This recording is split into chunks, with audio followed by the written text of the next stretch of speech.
우리 오늘 말씀은 느헤미야 6장입니다. 우리 기도의 사람 느헤미야를 계속 묵상하고 있는데 오늘은 느헤미야 6장인데요. 성경은 10절부터 14절까지 함께 읽도록 하겠습니다. 다 같이 10절부터 봉독합니다. 시작. 이후에 무헤다벨의 손자 들라야의 아들 스마야가 두문 불출하기로 내가 그 집에 가니 그가 이르기를 그들이 너를 죽이러 올 터이니 우리가 하나님의 전으로 가서 외소 안에 머물고 그 문을 닫자.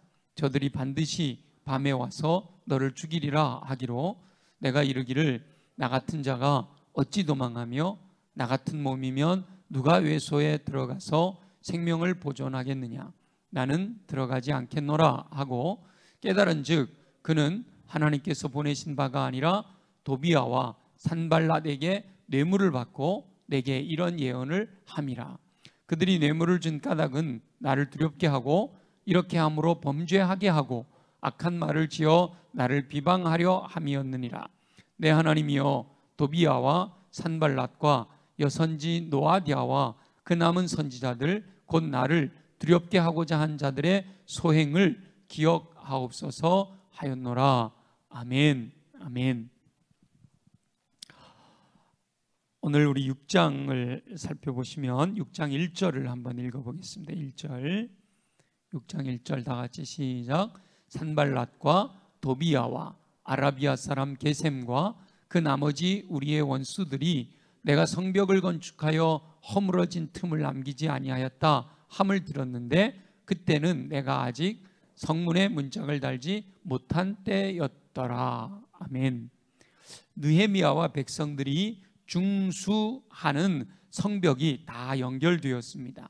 그리고 허물어진 틈을 남기지 않고 다 연결한 것이지요. 그러나 아직 성은 다 쌓았는데 성문에 문짝을 달지는 못한 상태라고 했습니다. 열심히 일을 하고 있고 거의 완성이 되어 가는데 아직 마무리는 되지 않은 때라는 것이죠. 그럴 때 산발랏과 도비야를 비롯한 이방의 지도자들이 느헤미야에게 사람을 보내서 서로 만나자라고 전가를 보냈단 말이죠. 그런데 이 이방의 지도자들이 느헤미야에게 만나자라고 하는 것은 뭔가 문제를 해결하고 뭔가 긍정적인 것을 위하여 만나자는 게 아니라 느헤미야를 해치려는 목적이 있었다라는 거예요. 서로 만나자라고 전갈이 왔는데 느헤미야는 사자를 보내서 내가 지금 큰 역사를 하고 있기 때문에 자리를 뜰 수가 없다라고 이렇게 답장을 보냅니다. 그러면서 어찌하여 이 역사를 중지하게 하고 너희에게로 내려가겠느냐. 지금 내가 큰 역사, 하나님이 맡기신 사명 가운데 성벽을 중수하는 큰 역사를 하고 있는데 너희들을 만나러 가려면 이 역사를 중지하게 하고 가야 되는데 하나님께서 어떻게 이 역사를 중지하고 너희들을 만나러 내려가겠느냐. 하나님이 원치는 아니신 거다라고 답을 하는 겁니다. 느헤미야는 이방의 지도자들을 만나기 위해 하나님께서 맡기신 역사를 중지할 마음이 없음을 분명히 하는 것이죠. 그러자 이방의 지도자들이 4번이나 반복하여 서로 만나자라고 계속 사람을 보내 요청을 합니다. 그렇지만 느헤미야는 이방의 지도자들과 만나 대화하는 것보다 하나님의 일에 집중하는 것이 더 중요하다라고 결정을 하는 거죠.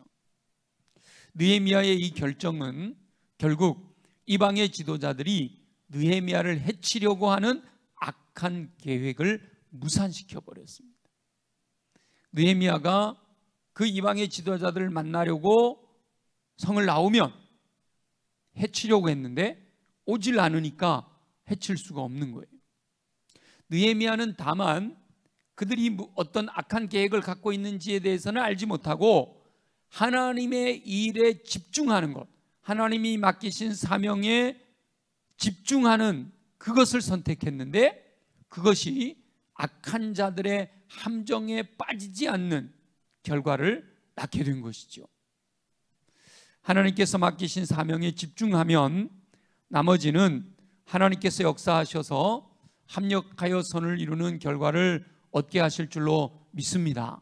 그러니까 우리가 관심을 둬야 되는 것은 악한 자들이 나를 넘어뜨리려고 하고 쓰러뜨리려고 하고 해치려고 하느냐, 여기에 관심을 두는 것이 아니라 하나님이 내게 맡겨주신 이 일에 내가 얼마나 열심을 내고 얼마나 더 집중하고 얼마나 더 충성하며 얼마나 더 헌신적으로 그 주님이 내게 맡겨주신 사명을 완수하려고 하느냐, 이게 더 중요하다는, 여기에 집중하면 나머지는 하나님께서 합력하여 선을 이루시는 결과를 얻게 하신다는 거죠.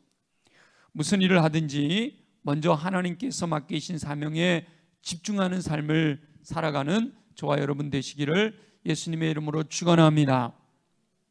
그런데 이렇게 4번이나 전가를 보냈는데 오지 않으니까 이방의 지도자들이 5번째는요, 봉하지 않은 편지를 보냅니다. 그동안은 편지를 봉하고 인봉해서 보냈는데 이제는 봉하지 않은 편지를 보냈어요. 봉하지 않았다는 얘기는 뭐죠? 누구든지 볼 수 있다는 거잖아요. 그러니까 그 안에 있는 내용을 공개하겠다는 의도가 있는 거예요. 그러면서 그 봉하지 않은 편지에 어떤 내용을 담았는가 하면, 느헤미야가 성벽을 건축하는 것은 왕이 되려 하는 것이다 라고 하는 이 모함의 내용이 담겨 있는 거예요. 심지어 선지자를 세워 유다의 왕이 있다라는 선전까지 했다라고 하는 내용이 그 편지에 쓰여져 있는 거예요. 그러니까 이방의 지도자들은 헛소문을 퍼뜨려서 그 내용을, 편지를 전해주는 자가 궁금하잖아요. 인봉이 돼 있으면 뜯어보질 못하는데 봉하지 않은 편지니까 꺼내보고, 일부러 또 꺼내보게 해서, 그리고 이런 내용이 담겨 있다라고 헛소문을 퍼뜨려서 느헤미야를 곤경에 빠뜨리려는 그런 의도에 봉하지 않은 편지를 보낸 거예요. 그럼에도 불구하고 느헤미야는 그러한 모함에 흔들리지 않았습니다. 사람을 보내서 그런 모함을 했던, 그런 봉하지 않은 편지를 보냈던 그들에게 사람을 보내서 분명하게 나는 왕이 되려고 하는 의도가 전혀 없다, 너희들이 다 지어낸 이야기다 라는 사실을 분명하게 밝힙니다. 모함하는 것까지 모른 척 하는 것은 바람직하지 않지요. 잘못된 것은 잘못되었다고 분명하게 어필해야 할 필요가 있는 거예요. 그래야 똑같은 것으로 계속 공격을 당하지 않게 되는 것이죠. 봉하지 않은 편지를 보냈으니까 그 편지의 내용이 잘못됐다, 정확한 문서로 글로써 기록해서 넘겨주는 거죠. 요즘 우리가 내용 증명이라고 해서 오고 가잖아요. 문서로 기록되어 있는 거 분명하게 되어 있지 않으면 나중에 딴소리를 할 수가 있는 거예요. 그래서 느헤미야는 분명한 증거를 남겨 헛소문이라는 사실을 밝히는 것이죠. 그런데 이 악한 영의 계략은요, 집요합니다. 저와 여러분 하나님의 백성들이 하나님의 뜻대로 순종하려고 하고 그런 개인이나 그런 가정이나 그런 공동체를 어떻게든 사단은 무너뜨려야 되기 때문에 그 무너뜨리려고 하는 그 계략이요, 아주 집요합니다. 자, 지금까지 우리가 묵상했던 건 뭐가 있었죠? 느헤미야를 중심으로 온 백성이 하나가 되어서 하나님의 예루살렘 성벽을 건축하려고 하는, 하나님의 맡겨주신 사명을 감당하려고 할 때 어떤 계략이 있었어요? 처음에는 외부에서 위협을 하는 거예요. 너희들 우리가 쳐들어가서 그 성을 세우지 못하게 할 거야, 이렇게 하는 거죠. 그러니까 방비를 하는 거죠. 한 손에 무기 들고 한 손에 도구 들고. 외부에서 위협해가지고 안 흔들리니까 두 번째 뭘 하죠? 내부의 분열을 꾀하는 거죠. 유다 사람들을 들고 일어나게 해가지고 불평을 하게 만들어요. 그래도 안 흔들리니까 더 강한 내부의 불평, 유다 사람들은 없는 걸 가지고 불평을 했지만 이제 그 안에 사는 백성들이 오래된 흉년에 먹을 것이 없고 경제적으로 어려움을 당하고 아들과 딸을 종으로 팔아야 되는 이런 강한 내부의 불평을 통해서 분열을 일으켜 무너지게 만드는 거죠. 그때 우리 지난주에 묵상했습니다마는 그때 느헤미야가 분노했다 그랬잖아요. 그 불평을 들었을 때는 분노했단 말이죠. 그 분노한 대로 백성들에게 당신들 말이야 그러면 어떻게 이러고 이제 말 강하게 솔로몬처럼 그렇게 강하게 했더라면 이 성벽 공사는 중간에 멈춰버리고 말았을는지 몰라요. 왜냐하면 백성들이 일을 안 하면 할 수 없는 거잖아요. 그런데 느헤미야가 깊이 생각하고 깊이 묵상한 다음에 깊이 기도한 다음 왜 백성들이 그렇게 하는지를 알게 된 거죠. 그래서 백성들의 입장에서 그들의 이야기를 듣고 그들의 마음을 헤아려서 오히려 그 백성들을 헤아리지 못한 지도자들을 책망하고 본인이 솔선수범하여 나부터 이자를 받지 않겠다 그리고 다 돌려주고 그런 일을 통해서 오히려 분열을 일으키려고 했던 것이 더 단단하게 연합되는 결과를 가져온 게 된 거예요.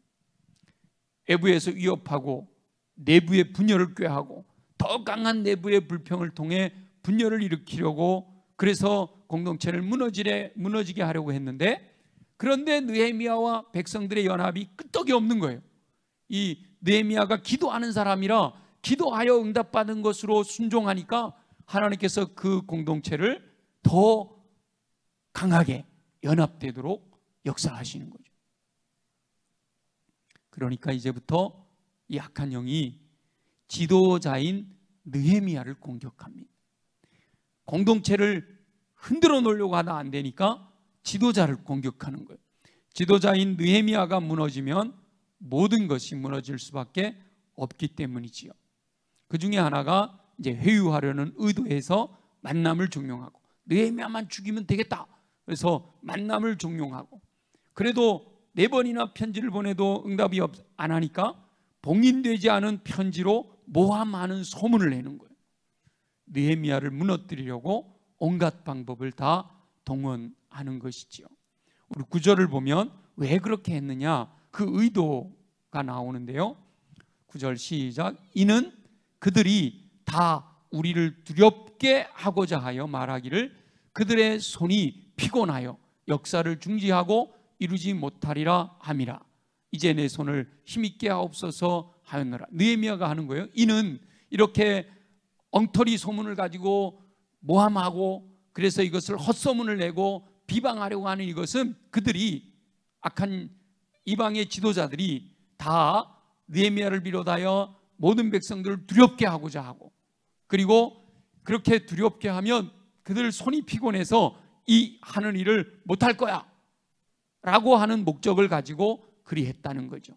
그때 느헤미야가 기도하는 거예요. 9절 계속 한번 볼까요? 이루지 못하리라 함이라 그랬잖아요. 그 의도를 파악한 거예요. 악한 영들의 의도가 뭔지를 알았어요.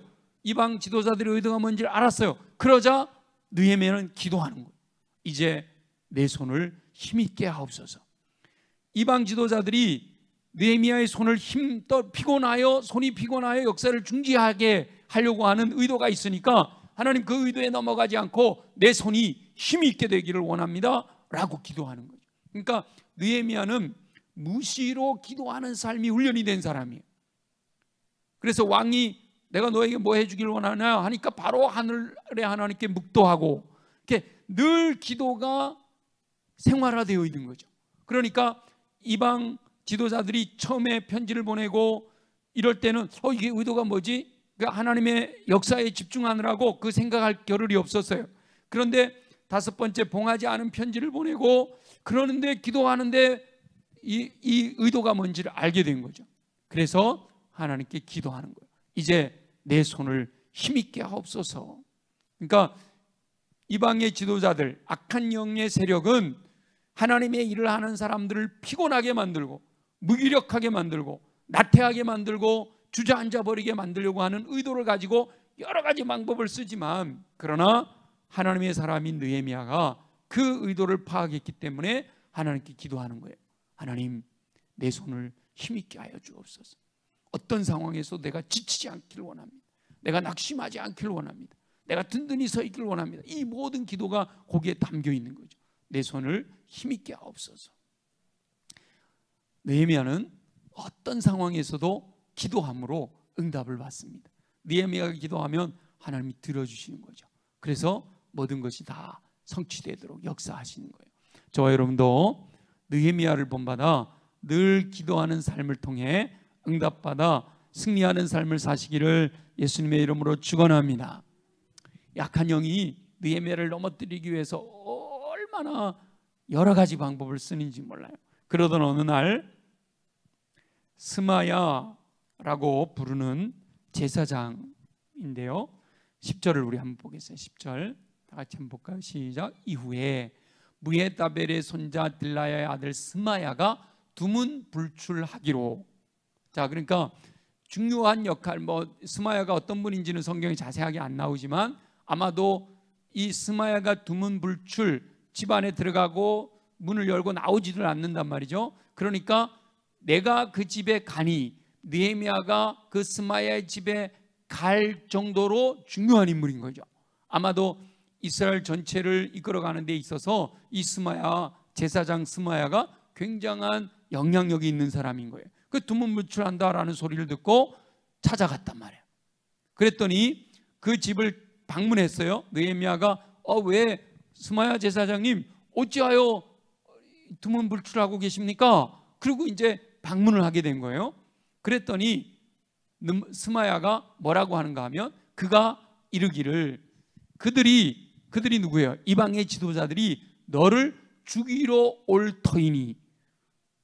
스마야가 이제 제사장이잖아요. 그러면서도 하나님의 말씀을 받아 전하는 선지자란 말이죠. 그러니까 이 스마야가 느헤미야에게 저 이방 지도자들이 당신을 죽이러 올 거다고.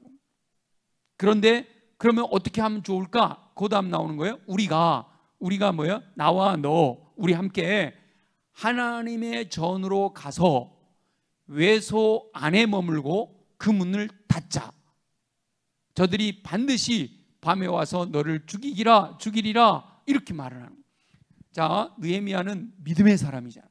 하나님의 말씀에 순종하는 사람이잖아요. 근데 지금 누가 말을 하고 있다고요? 제사장이면서 선지자인 스마야가 하나님의 말씀을 받았다라고 하면서 예언하는 거예요. 저 이방의 지도자들이 당신을 죽이러 올 거다. 특히 언제요? 이 밤에 당신을 죽이러 올 거다. 이 밤에 와서 너를 죽이리라. 반드시 밤에 와서 너를 죽이리라. 이게 하나님의 제사장이 그 말을 하는 거예요.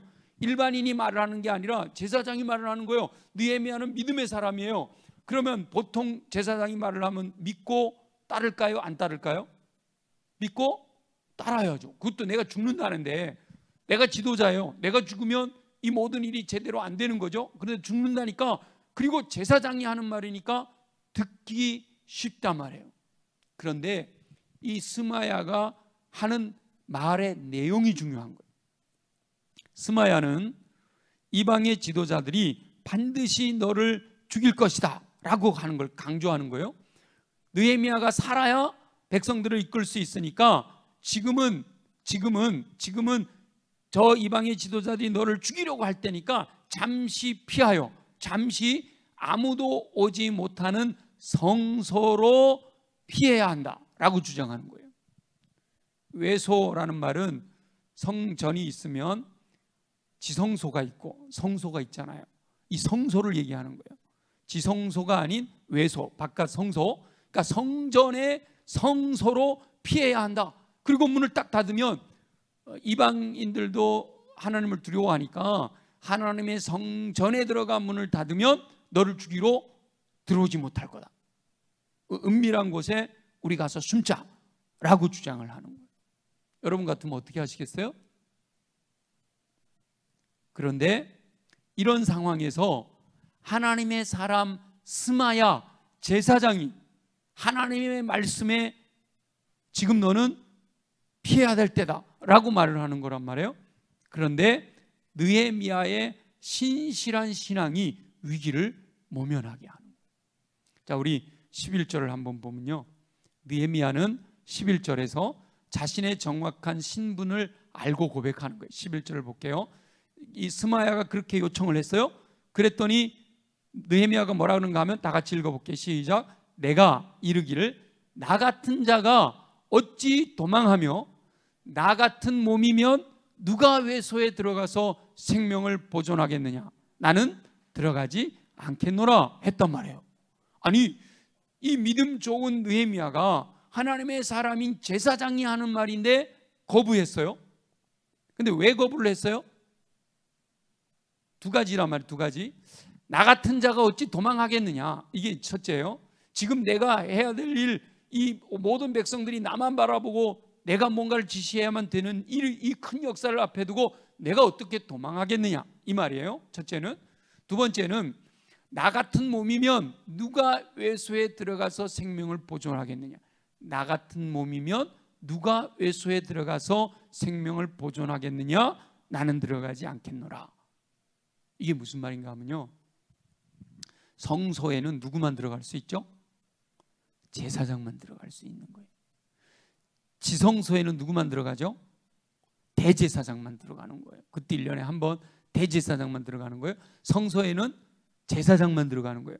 들어갈 때도 그냥 들어가는 게 아니라 보혈, 어린 양들의 피를 가지고 대속하고 들어가야 되는 거예요. 근데 이 느헤미야는요, 레위인이 아니에요. 제사장이 아니에요. 아무리 느헤미야가 총독이라 그래도, 심지어 요즘으로 표현하면 대통령이라고 해도, 요 강단은 예를 들어 우리가 목사님만 강단에 설 수 있는 거예요. 목사님들만 말씀을 전할 수 있는 거예요. 근데 대통령이 내가 이 나라 대통령이니까 뭐, 지금은 사실은 누구나 다 올라올 수 있는 거지만 예를 드는 거예요. 옛날에는 여기 지성소가 나눠져 있고 성소가 나눠져 있고 바깥에 뜰이 있고 그 또 이방인의 뜰이 있는 거예요. 이방인들은 그 처음에 제단이 있는 뜰 안으로도 못 들어와요. 이방인들은 그 뜰 밖에 있어야 되는 거예요. 이방인의 뜰이 따로 있는 거예요. 근데 유대인들이 성소의 뜰로는 들어올 수 있지만 성소 안으로는 못 들어오는 거예요. 제사장만 들어올 수가 있는 거예요. 근데 총독이 아무리 지위가 높지만 나는 제사장은 아니단 말이죠. 레위인은 아니단 말이죠. 들어갈 수 있는 자격이 없는 거예요. 율법에 의하면 들어갈 수 있는 자격이 없는 사람이 들어갔을 때 어떻게 되죠? 죽어요. 지성소에 대제사장이 죄를 안고 들어가면 어떻게 되죠? 들어가 제사를 지내다가도 죽어요.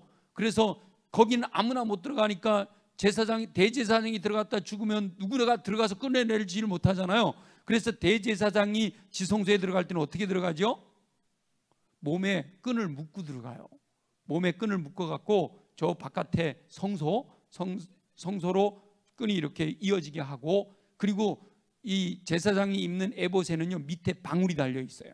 그래서 안에 들어가서 움직이면 방울 소리가 나는 건데 밖에서 들어보니까 방울 소리가 안 난다. 이거 먼저 문제가 있구나. 이렇게 돼서 아무리 오래돼도 움직이는 소리가 없으면 그 끈을 잡아당기는 거예요. 죽은 거. 그 정도로 이 성소와 지성소는 하나님이 계신 거룩한 곳이기 때문에 죄가 있는 사람은, 자격이 없는 사람은 못 들어가는 거거든요. 근데 느헤미야가 총독이라도 분명히 말하잖아요. 뭐라고 말해요? 내가 이르기를 나 같은 몸이면 내가 레위인도 아니고 제사장도 아닌 내가 어떻게 성소에 들어가서 생명을 보존하겠느냐. 나는 들어가면 뭐 한다? 죽는다, 이거예요. 그러니까 하나님의 말씀에 분명히 율법에 제사장만 들어가라고 그랬는데 내가 어떻게 거길 들어갔느냐. 난 들어갈 수 없어. 나는 들어가지 않겠노라 라고 했다는 거예요. 믿음으로 율법을 알고 있기 때문에, 말씀을 알고 있기 때문에 아무리 제사장이 말하고 아무리 하나님의 말씀이다라고 나에게 알려줘도 분명한 율법에 이미 기록되어 있는, 이미 알려져 있는 하나님의 뜻에 의하면 이 성소에는 제사장이 아니면 레위인이 아니면 들어갈 수 없단 말이죠. 그런데 어떻게 느헤미야인 내가 들어갈 수 있겠느냐? 나는 못 들어간다. 난 율법을 어길 수 없다. 이 믿음으로 반응을 한 거죠. 그랬더니 깨달음이 오는 거예요. 기도하는 사람은 하나님께서 깨달음을 주시는 줄 믿습니다. 처음에는 스마야가 정말 하나님께 말씀을 받았나? 근데 제사장이 왜 나 같은 사람을 성소로 데리고 가라 그러지? 너무 급박했기 때문인가? 이런 스마야의 의도를 몰랐지만 기도하는 가운데 깨달았어요. 스마야는 하나님께서 보내신 것이 아니었던 거예요. 우리 12절을 볼까요? 12절 시작. 깨달은즉 그는 하나님께서 보내신 바가 아니라 도비야와 산발랏에게 뭘 받아요? 뇌물을 받고 내게 이런 예언을 한 것이다. 제사장도요, 뇌물을 받고, 그것도 이방인 지도자들에게. 도비아와 산발랏은 이방인 지도자들이잖아요. 이방인 지도자, 이 이스라엘 공동체를 무너뜨리려고 호시탐탐 길을 고이르고 있는 이방인 지도자들에게 뇌물을 받고, 그리고 하나님이 말씀하시지도 않으셨는데 하나님이 말씀하셨다, 하나님께서 너를 보호하시려고 하신다, 그러면서 느헤미야에게 성소로 들어가 잠시 피하자 라고 예언을 했단 말이에요. 스마야는 이방 지도자들에게 뇌물을 받고 예언한 것이었다는 깨달은 거예요. 아, 하나님이 내가 레위인도 아닌데, 내가 제사장도 아닌데 성소에 들어가서 피하라고 하실 리가 없다. 기도하니까 깨닫게 된 거예요. 기도하지 않으면 와, 제사장님이 말씀하시니까 하나님께서 특별히 나는 봐주시려나 보다 하고 피할 수도 있잖아요. 근데 느헤미야는 기도하는 사람이라 하나님이 깨닫게 하시는 거예요. 아, 이게 하나님이 주신 말씀이 아니구나. 이방 지도자들에게서 뇌물을 받고 예언한 것이었다. 이방의 지도자들이 제사장까지 매수를 해버려요. 제사장까지 뇌물을 주면서 미혹시켜요. 왜 그랬느냐 하면 13절이 이유입니다. 같이 읽어봅니다. 시작. 그들이 뇌물을 준 까닭은 나를 두렵게 하고 이렇게 함으로 범죄하게 하여 악한 말을 지어 나를 비방하려 함이었느니라 라는 사실을 깨달았다. 기도하는 가운데 하나님께서 깨달음을 주신, 스마야가 두문불출하여 그를 찾아갔더니 외소로 피하자, 잠시 피하여 있자, 숨자. 그러는데 제가 어떻게 감히 성소에 들어가겠습니까? 이 신실한 믿음으로 고백을 한 거잖아요. 나는 거기 들어갈 수 없습니다. 들어가면 죽게 됩니다. 그리고 돌아와서 기도하는 가운데 스마야가 왜 그랬을까? 왜 그런 제안을 했을까? 하고 기도하는 가운데 하나님 깨닫게 해주신 거야. 아, 뇌물을 먹었기 때문이구나. 그럼 왜 이방 지도자들이 제사장에게 뇌물을 주면서까지 그렇게 했을까? 하고 생각을 해보니까 그 제사장의 말을 듣게 되면 너를 죽이러 올 거야. 그러면 이 느헤미야의 마음에 두려움이 생기고, 두려움이 생기면 살아야지, 내가 이 귀한 일들을 끝까지 완수해내려면 내가 살아남아야지. 그래서 범죄하게 되고, 범죄한다는 게 뭐예요? 성소에 들어가는 것은 죄를 범하는 거잖아요. 그리고 그것이 그 자리에서 죽지 않는다 할지라도 소문을 내는 거예요. 총독이 제사장도 아니면서 성소에 들어갔어, 이렇게 소문을 내서 악한 말을 지어 느헤미야를 비방하려고 했구나, 이걸 깨달은 거예요. 기도하면 하나님께서 깨닫게 해주실 줄로 믿습니다. 여러분, 어떤 어려움이 있어도, 우리 앞에 어떤 난관이 있어도 기도하면 하나님께서 깨닫게 해주셔요. 성령을 통해서 알게 해주신단 말이죠. 느헤미야를 두렵게 하고 그로 인하여 범죄하게 해서 죄를 범하게 되면 악한 말을 지어, 이때는 느헤미야가 할 말이 없는 거예요. 자기가 그렇게 했으니까. 그죠? 자기가 성소에 들어가서 숨은 다음에는 이방 사람들이 느헤미야가 제사장만 들어가는 성소에 들어가 숨었다, 자기가 한 게 있으니까 할 말이 없는 거예요. 악한 말을 지어 느헤미야를 비방하려고 했다라는 거예요.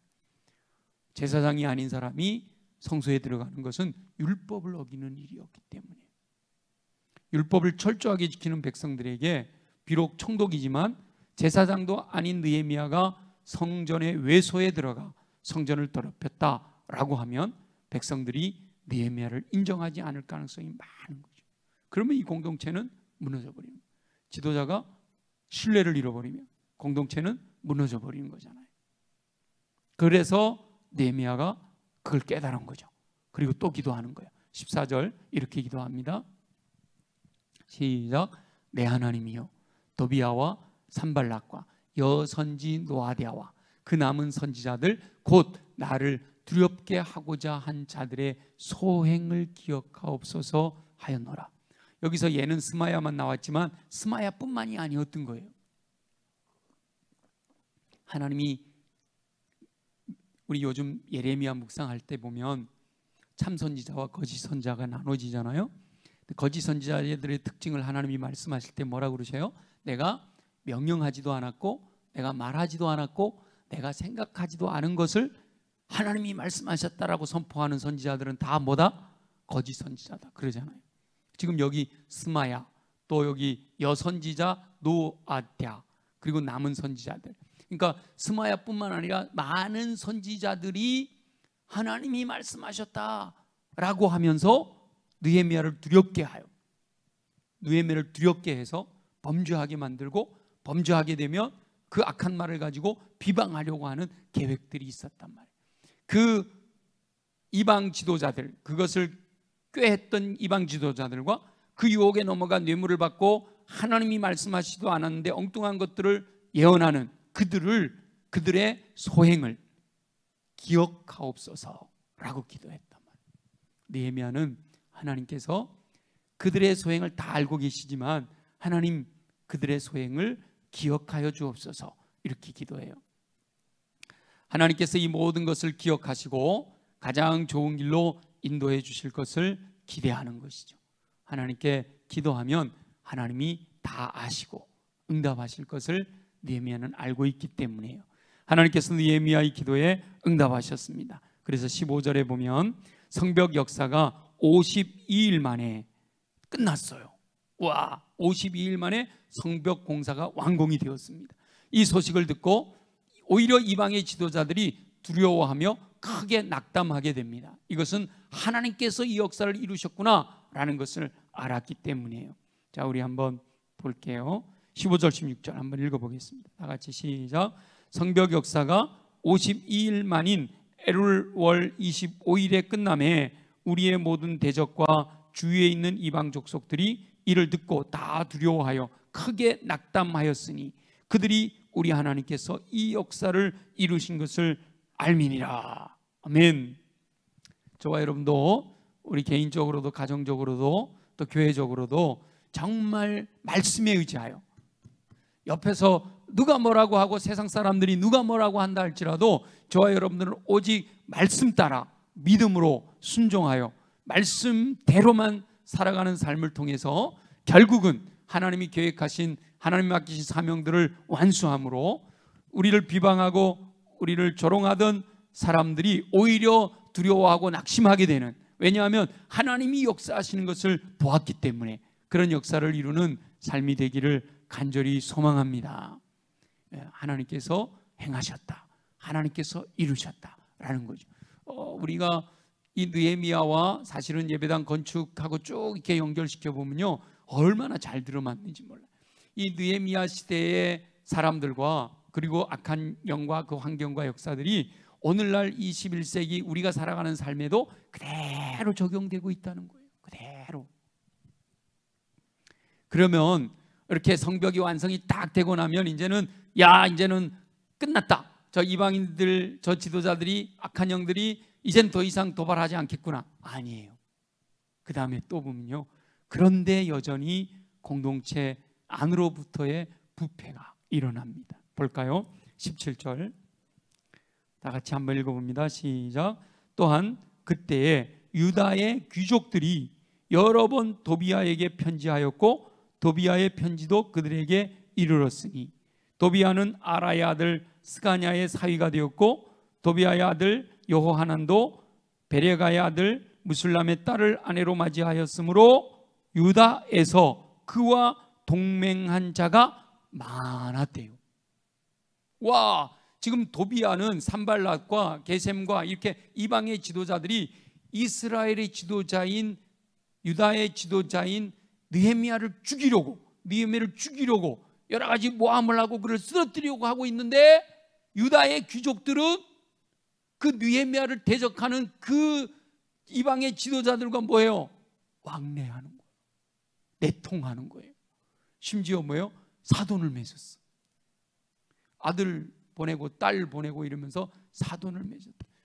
유다에서 이방인 도비야와 동맹한 자가 많았다는 거예요. 그러니까 지도자는, 그리고 정말 신실한 백성들은 죽어라고 하나님이 원하시는 것, 하나님이 뜻하신 것, 하나님을 기쁘시게 해드리기 위하여, 하나님의 영광을 위하여 충성하고 헌신하며 정말 자기들의 삶을 돌아보지도 아니하고 주의 영광을 위해서 사는데, 그 유다의 귀족들은 내놓으라 하는 지도자들은 오히려 이방 지도자들과 뭘 한다고요? 내통을 해요.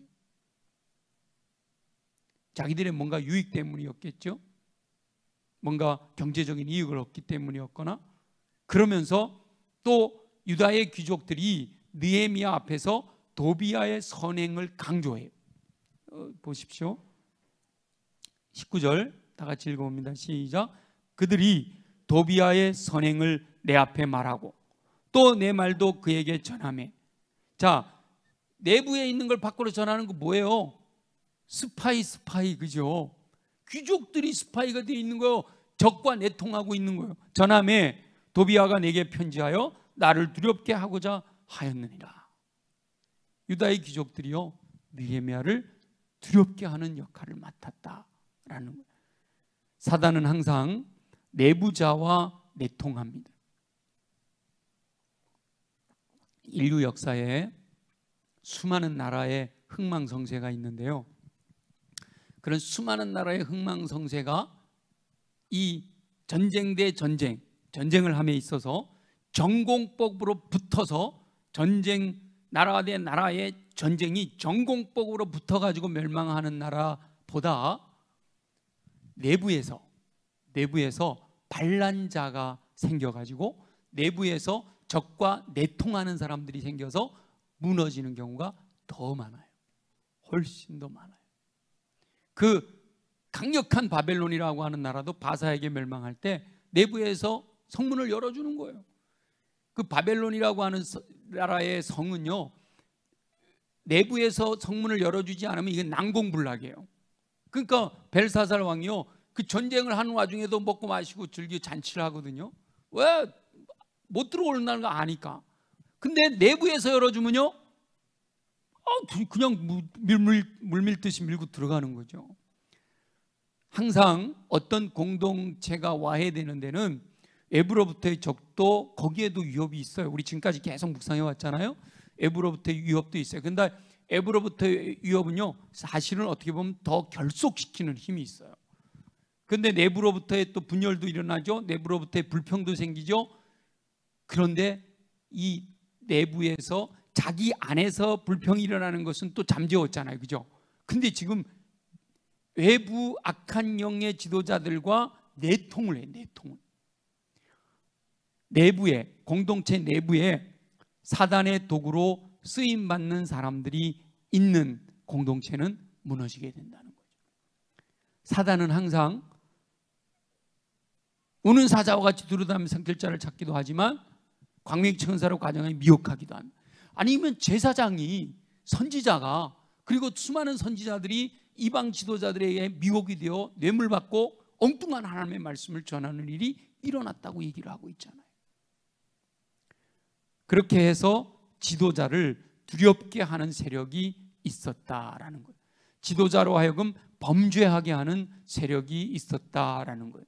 지도자를 비방하는 세력이 있었다는 거예요. 왜냐하면 지도자만 쓰러지면 이 공동체는 와해될 것을 알고 있기 때문에 악한 영이 계속해서 지도자를 두렵게 하고 지도자로 하여금 범죄하게 하고, 그리고 그 범죄한 것을 빌미로 지도자를 비방하는 이런 악한 계략을 가지고 이 느헤미야를 끊임없이 공격하는데, 근데 그 내부에 있는 유다의 귀족들이 그 악한 영의 지도자들, 그 이방의 지도자들과 결탁을 하여 내통하면서 그 일을, 느헤미야를 무너뜨리는 일을 자기들이 하고 있는 거란 말이에요. 자신도 모르는 사이에 사단의 도구로 쓰임받게 되는 거예요. 그래서 우리 하나님의 사람들이 늘 깨어 있어야 돼요. 이 유다 귀족들이 깨어 있었으면 그런 일을 벌이지를 않죠. 근데 유다 귀족들은 깨어 있지를 못하고 하나님께로 깨어 있지를 못하고 자신들의 어떤 경제적인 이익과 자기들의 어떤 명예와 여기에 육신의 정욕, 안목의 정욕, 이생의 자랑에 넘어가 버려요. 우리 뭐 성경이 나오진 않으니까 뭐 때문에 뇌물을 받았는지는 모르지만 어떻게 내통을 했는지는 모르지만 분명히 이 세 가지 안에 걸리는 거예요. 그로 인하여 넘어가 악한 영인 줄을 모르고 자기들이 잘하는 줄 알면서 공동체를 와해시키는 도구가 되어버린다는 거죠. 깨어 있어야 합니다. 신실한 믿음으로 하나님의 역사에 동참하는 일꾼이 되어야 합니다. 깨어 있지 않으면 자신도 모르는 사이에 사단의 도구로 사용되어 공동체를 흔드는 일을 하게 됩니다. 자기는 잘한다. 여기 여선지 노아다냐 또 선지자들이요, 본인들은 하나님이 내게 주신 말씀이다 생각하고 하는 거예요. 지금 예레미야 우리 새벽마다 묵상하고 있지만 성전의 총감독 바우스울이요, 자기는 그 잘한다고 하고 하는 거예요. 본인들이 잘못됐다는 걸 알면서 하는 사람은 그리 많지 않아요. 그건 악한 사람들이고, 정말 내가 하는 일이 옳다라고 생각하고 하는데 깨어있지 않았기 때문에 하나님의 뜻을 알지 못하고 자기 욕심으로 하게 되는 거란 말이죠. 안타까운 일이 발생하게 되는 것이죠. 하나님께서는 모든 것을 아시며 기억하고 계시는 줄 믿습니다. 그래서 느헤미야는 하나님을 향하여 기억해 주시옵소서, 이 악한 자들의 소행을 기억하옵소서 그러는 거죠. 이방인들의 지도자들이 자신을 모함하고 쓰러뜨리려고 계획한 것을 기억하여 주옵소서 기도하고 있는 거예요. 내부의 유다 귀족들이 이방의 지도자들과 서로 내통하며 악한 계획에 동조한 것을 기억하여 주시기를 간구하는 거예요. 하나님이 다 알고 계시지만 하나님 아시지요? 하나님이 역사해 주세요 기도하고 있는 거예요. 하나님께서는 모든 것을 알고 계시는 줄 믿습니다. 그러므로 합력하여 선을 이루시도록 역사하신단 말이죠. 우리는 그걸 믿어야 되는 거예요. 하나님을 사랑하는 자, 곧 그 뜻대로 부르심을 입은 자들에게는 모든 것이 합력하여 선을 이루느니라 우리 주님이 약속을 하셨기 때문에 그 약속을 믿는 거예요. 그리고 내가 바르게 분명하게 하나님의 뜻대로 하나님만 바라보고 하나님의 일에 집중해서 나아가면 항상 하나님의 뜻이 성취되는 결과를 허락하실 줄 믿어야 되는 거예요. 그래서 주의 일을 하는 저와 여러분들은 두려워하지 말고요, 철저하게 말씀에 의지하여 순종하는 삶을 살아야 할 줄로 믿습니다. 상황이나 환경에 의해 두려워하며 마음이 흔들리면 자신도 모르는 사이에 하나님의 법을 어겨 범죄하게 됩니다. 악한 영은 그것을 기회로 삼아 비방하게 되는 거예요. 지도자가 비방을 당하면 그 공동체는 바로 설 수 없어요. 지도자뿐만 아니라 누구라도 마찬가지예요. 악한 영이 그런 방법으로 우리를 쓰러뜨린단 말이죠. 지도자와 공동체 구성원이 철저하게 연합되어 있어도요, 하나님께서 맡기신 큰 역사를 감당하는 것이 힘들고 어렵잖아요. 여러분, 우리가 서로 힘이 모아져서 연합하고 으쌰 해도 정말 하나님의 일을 하는 것은 이 마지막 시대에 어둠의 권세가 기승을 부리고 있기 때문에 힘들고 어려운 일이에요. 그런데 하물며 서로 연합하지 못하고 비방하는 공동체는 바로 설 수가 없는 것이죠. 저와 여러분 모두가 하나님의 음성을 듣고 순종할 수 있게 되기를 소망합니다. 하나님의 뜻대로만 행하면 이 느헤미야처럼 하나님께서 미리 아시고 함정도 막아주시고요, 결국은 승리하는 삶으로 인도하여 주실 줄 믿습니다. 하나님께서 기도하는 사람을 보호하시고 기도에 응답하셔서 놀라운 일을 이루게 하시는 줄 우리는 믿어야 되는 거예요. 상황이나 환경에 의해 흔들리지 말고 항상 기도하며 철저하게 하나님의 뜻대로 순종하는 삶을 통해 하나님께서 기억하시고 합력하여 선을 이루시도록 역사하시는 은총을 누리며 승리하는 삶을 사는 저와 여러분 모두 되어지시기를 예수님의 이름으로 축원합니다.